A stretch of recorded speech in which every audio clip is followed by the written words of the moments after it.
Não, agora ela não pode mais não. Eu vou ler outra, aí quem quiser comentar vai ganhar esse outro aqui, ó.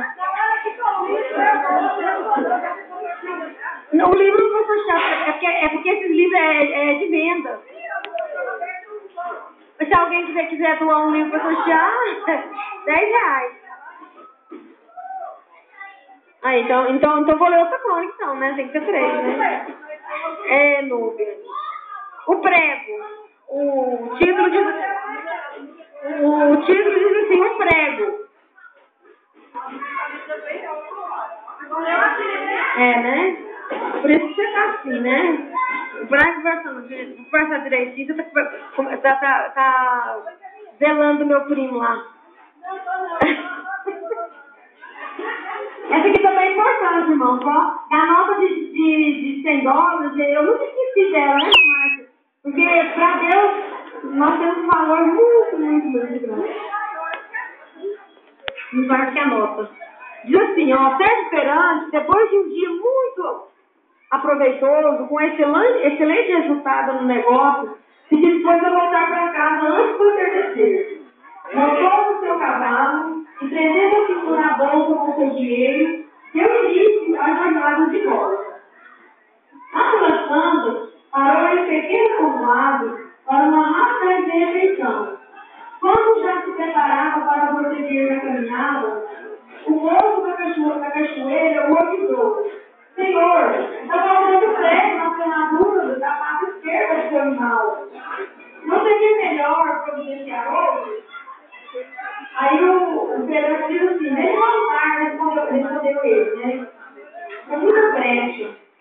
Sem dúvida, a ferradura aguentará bem as horas que ainda resta percorrer. E lá que foi ele.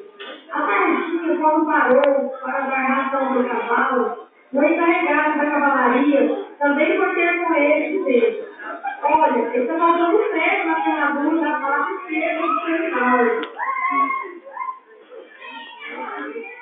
Quer que volte ser ele no isso? Deixa eu voltar, ele foi muito pressa. E restam poucas horas para que cheguemos ao nosso destino.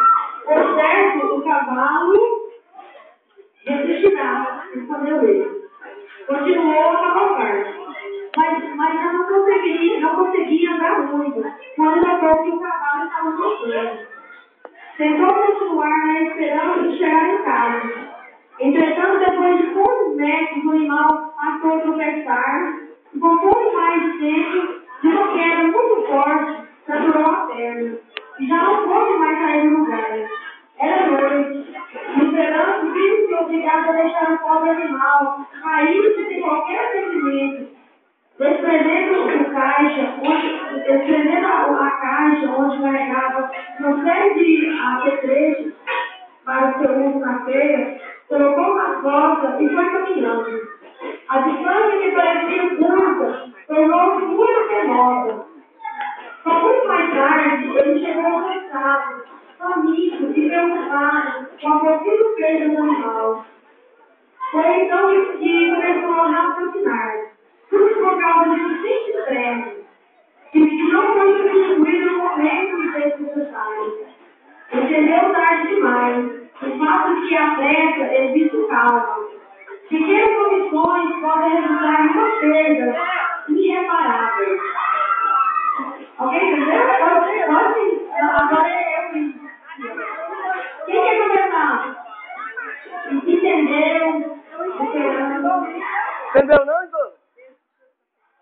Vai, Marcinha. Eu vou deixar no irmão e essa daí. Ninguém quer começar não, gente?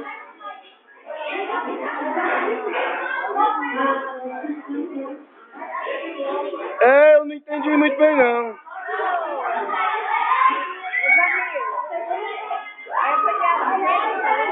Essa aqui é do prego.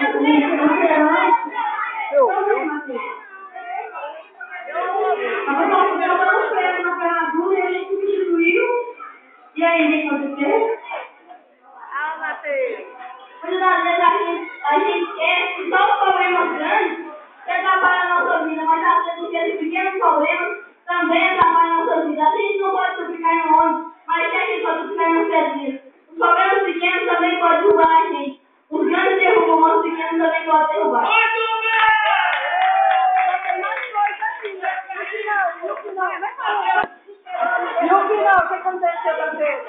Aí no final, já a gente não sabe dos problemas pequenos, a gente pode acabar desculpando.